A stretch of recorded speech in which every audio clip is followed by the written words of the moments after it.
Assalamualaikum warahmatullahi wabarakatuh. Pada kesempatan kali ini, kami akan menampilkan simulasi wawancara audit lingkungan yang memperlihatkan proses wawancara antara auditor dan auditi. Adapun anggota kelompok 9 yaitu Anissa Nur Azizah dan Nanda Amirah Lutfia sebagai tim auditor serta Firdan Ihsanul Inam sebagai auditi. Ya, saudara guru selamat di Sekuati. Baik, assalamualaikum warahmatullahi wabarakatuh. Selamat datang tim dari Sukovindo yang akan melakukan audit, para auditor dari Sukovindo yang akan audit di perusahaan kami. Selamat datang di Pertamina PKP Sekuati Field. Semoga tetap berada di sini. Perkenalkan, saya Firdan Ihsanul Inam selaku manajer SST di Pertamina PKP Sekuati Field yang ditunjuk sebagai PIC dari perusahaan untuk mendampingi teman-teman tim dari Sukovindo. Selanjutnya di sini akan ada setting caption yang akan itu juga setting caption teman-teman diharapkan untuk menyimak, dan hari ini tidak akan ada simulasi, jadi nanti ketika ada sirine yang berbunyi panjang maka bisa melakukan sesuai dengan sirine. Masa sampai dimulai dari minyak yang dibuat dan semua produksi disalurkan ke stasiun pengumpul. Tadi adalah setting caption yang diberikan. Selanjutnya saya kembalikan kepada tim auditor. Terima kasih. Baik, selamat pagi Bapak Firdan, atas waktunya Bapak juga sudah memberikan instruksi kepada kami tim auditor. Di sini perkenalkan saya Nanda dan rekan saya Anissa sebagai tim auditor yang akan melakukan wawancara terkait pengelolaan sumber daya air di Lapangan Sukawati, di mana di sini kami berfokus pada penilaian efektivitas dari pengelolaan air di perusahaan Bapak. Apakah Bapak siap untuk melanjutkan wawancara? Boleh, bisa dilanjutkan langsung. Baik. Baik, saya mulai dari hal yang mendasar dulu ya Pak. Apakah perusahaan sudah memiliki izin resmi penggunaan sumber daya air dari pemerintah daerah sesuai dengan Undang-Undang Nomor 17 Tahun 2019? Ya, perusahaan kami sudah memiliki izin yang diberikan oleh Dinas SDM ya, Dinas SDM Provinsi, itu berlaku hingga tahun 2045. Jadi kami sudah menentukan di situ untuk sedikit pengambilan air, jadi sudah terdaftar seperti itu. Baik, untuk secara umum apakah Bapak bisa menjelaskan bagaimana mekanisme pengambilan dan pemanfaatan air di lapangan serta bagaimana perusahaan Bapak melakukan pengadaan? Oke, jadi perusahaan kami itu di Sekuati ini khususnya itu kita memang udah untuk menggunakan cadangan air ya, air tanah. Nah di situ kami mengobrol di beberapa titik yang potensial untuk mendapatkan air untuk mencukupi sumber air dari perusahaan, dan di situ kami menambahkan flow meter di setiap titik valve-nya. Jadi terkontrol semua untuk debit air dan pemantauannya, dan juga pemantauan ini dilakukan oleh tim setiap hari dan akan diverifikasi oleh tim HSE setiap bulannya untuk juga melakukan pelaporan prinsipal. Jadi awal pemantauannya sudah ada. Kalau misalnya boleh tahu bagaimana sistem pencatatan konsumsi air yang dilakukan di perusahaan Bapak? Apakah masih manual atau sudah terintegrasi dengan sistem digital? Jadi di sini kami menggunakan dua pencatatan ya, karena untuk menghindari miss. Yang pertama dari sisi digital itu sudah langsung terkoneksi. Yang kedua adalah memang setiap pagi tadi tim itu merekap data debit air di sebelumnya. Jadi memang kami untuk memverifikasi seperti itu. Jadi supaya terdata sehingga ketika masuk ke sipol itu berarti sudah daya valid. Oh, baik, tadi kan kita sebutkan kalau ada sistem digitalnya ya Pak. Nah, bagaimana perusahaan Bapak memastikan bahwa akurasi dari data itu sudah akurat dan siapa yang berwenang untuk memverifikasi data tersebut? Jadi kami yakinkan bahwa data ini valid karena setiap hari ada pengecekan secara manual juga selain data dari kilometer tadi, data dari kilometer yang sudah input.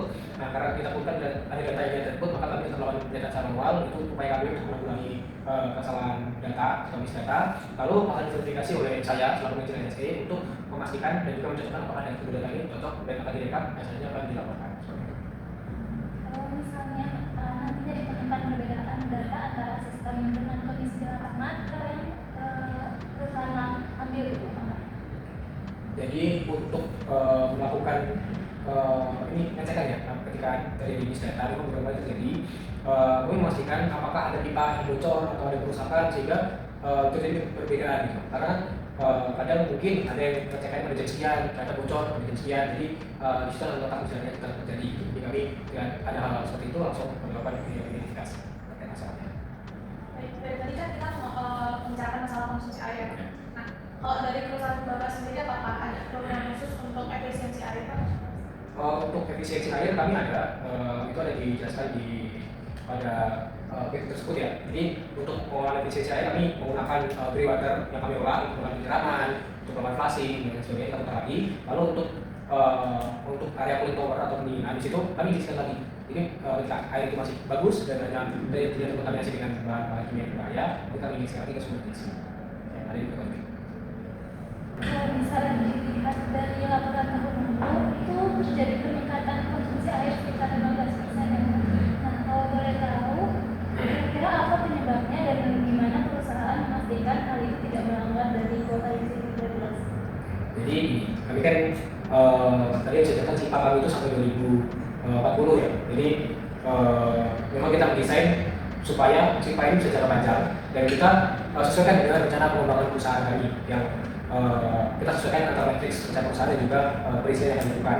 Nah, itu terjadi karena pada 15% peningkatan itu adalah pas pada matriks kita, yaitu peningkatan produksi dan juga kami lagi pembersihan besar di area perusahaan kita membutuhkan air banyak. Nah, peningkatan 15% ini dia tidak melebihi angka ambang batas yang diberikan oleh perizinan gitu. Jadi memang kami menetapkan standar pelaporan kami itu jauh daripada ambang batas yang diberikan, sehingga ketika tiba-tiba ada lonjakan pemakaian itu tidak melebihi ambang batas dari perizinan yang diberikan. Seperti itu. Karena tahun lalu itu meningkat, Ya. semisal produksi kembali meningkat di tahun depan, apakah sistem yang ada saat ini cukup untuk menjamin tidak ada pelanggaran di sini lagi, Pak? Ini adalah rencana perusahaan kami ya, rencana jangka pendek dan jangka panjangnya. Bisa dilihat itu pada grafik tersebut dijelaskan bahwa setiap peningkatan sistem itu akan disesuaikan dengan perizinan sekolah. Jadi ketika memang membutuhkan hingga di atas ambang batas perizinan, maka kami akan mengajukan ulang perizinan sifat tadi. Sehingga ketika terjadi pengembangan perusahaan, presiden juga secara prestasi kami juga akan menyelesaikan sehingga tetap taat. Kalau misalnya dilihat dari kondisi saat ini, apa tantangan terbesar perusahaan dalam menjaga kepatuhan pengelolaan air dan juga kira-kira apa langkah yang sebaiknya diperbaiki? Untuk kondisi sekarang tantangannya itu adalah dari perusahaan pipa ya. Karena kan di sini memang banyak sekali pipa, kadang ada miss dari operasi gitu, ada pipa yang bocor, dari pipa rusak, pecah dan sebagainya. Tantangan kami yang kedua adalah dari segi kontrol. Karena dia ada banyak resiko yang ada, maka kontrol ini memang kita rasakan untuk diperketat, sehingga ketika ada kebocoran langsung bisa kita tangani, kita tahu tempatnya di mana, dan juga yang lain juga kita rancang. Sepertinya cukup ya, Pak, pertanyaan-pertanyaan mengenai pengolahan sumber daya air yang akan kami tanyakan kepada Bapak di perusahaan Bapak sendiri. Kami mengucapkan terima kasih atas keterbukaan informasinya, Pak. Semua data yang Bapak sampaikan ini nantinya akan menjadi bahan evaluasi untuk audit kami, dan juga kami sangat menghargai komitmen perusahaan Bapak karena selalu menjaga kepatuhan dan keberanian pengolahan air.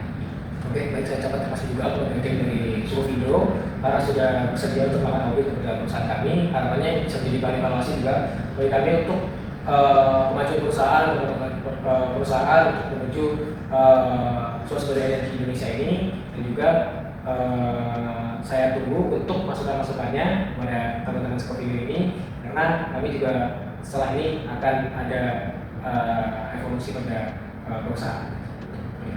Terima kasih.